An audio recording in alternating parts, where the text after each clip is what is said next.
Salut! Le fameux mi-cuit au chocolat. Alors comment le réussir? Parce que oui, le mi-cuit au chocolat paraît si simple comme ça, mais c'est pas si facile à réaliser. Pour qu'il soit bien coulant à l'intérieur, faut connaître l'astuce ultime. Je vais te la donner tout à l'heure, mais attends un peu. Petite mise au point avant de commencer,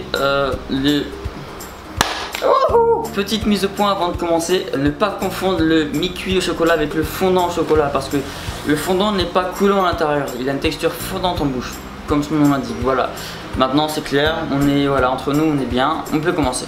Ok, donc maintenant prends ton stylo, prends ton calepin, viens avec moi, je vais te montrer les ingrédients. Et on commence. Donc pour commencer, il nous faudra 100 g de beurre doux.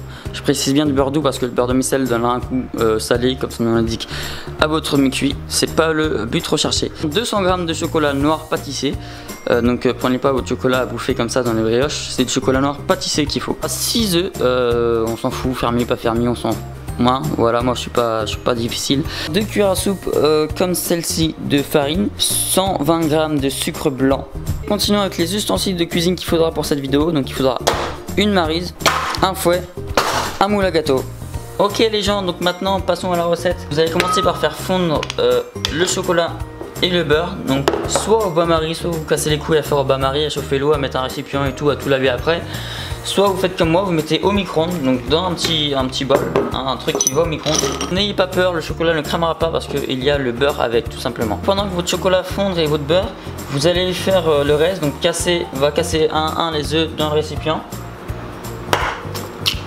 Ensuite vous prenez le sucre que vous versez d'un coup dans les œufs et vous fouettez soit avec un fouet classique, soit avec un batteur électrique, voilà, pour que ça aille plus vite et pour que ça mélange mieux, voilà, tout simplement. Ok, donc une fois que votre mélange est bien mousseux et a bien blanchi, un peu comme ça, vous sortez votre chocolat et votre beurre du frigo.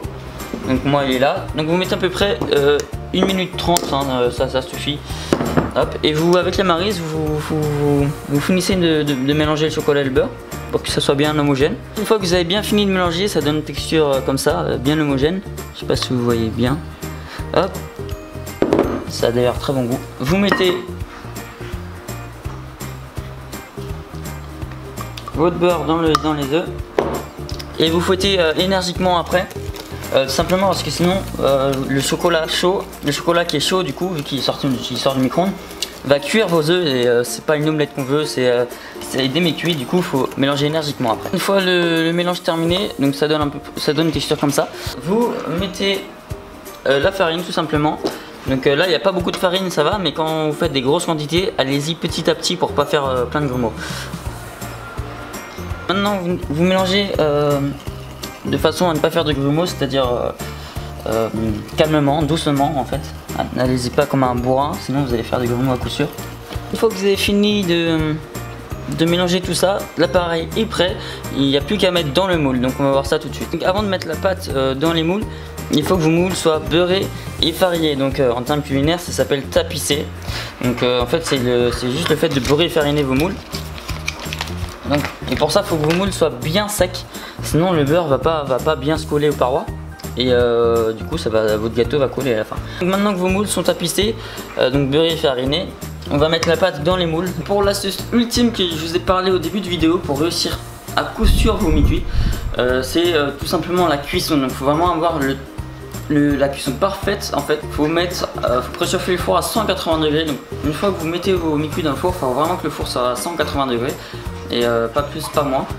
Et vous laissez 9 à 10 minutes vos mi-cuits. Et pendant que ça cuit, je vais donner une petite astuce. Donc si vous voulez faire des mi-cuits un peu plus originales, vous pouvez mettre au milieu du mi-cuit, donc pas encore cuit avant de les mettre au four, au milieu de la pâte vous pouvez mettre un carré par exemple de chocolat blanc ou de chocolat praliné ou même de Nutella ou tout ce que vous voulez. C'est ça qui est bien avec la pâtisserie, c'est que vous pouvez tout arranger à votre sauce, donc vous pouvez mettre ce que vous voulez à l'intérieur et comme ça vous fera un cœur coulant un peu original, un peu différent du chocolat noir. Et pour ceux qui me foutent un carré de chocolat noir dans un mi-cuit au chocolat noir, arrêtez tout de suite parce que si vous avez la bonne cuisson, ça sert à rien de faire ça. Ça sert juste à à niquer le goût de votre mi-cuit parce qu'au milieu vous tomberez sur le chocolat noir tout basique, fondu. Une fois que vos mi-cuits sont cuits, laissez-les refroidir avant de les démouler, sinon vous allez les casser en les démoulant parce qu'ils sont pas refroidis, ils sont pas assez durs, ils sont encore tout fragiles, donc vous allez forcément les casser en les démoulant.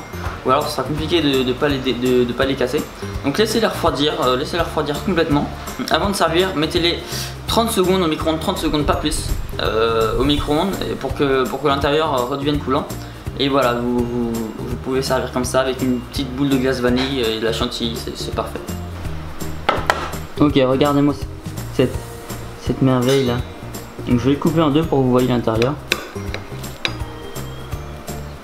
Et voilà, on a un mi-cuit, parfaitement mi-cuit grâce à la cuisson réalisée.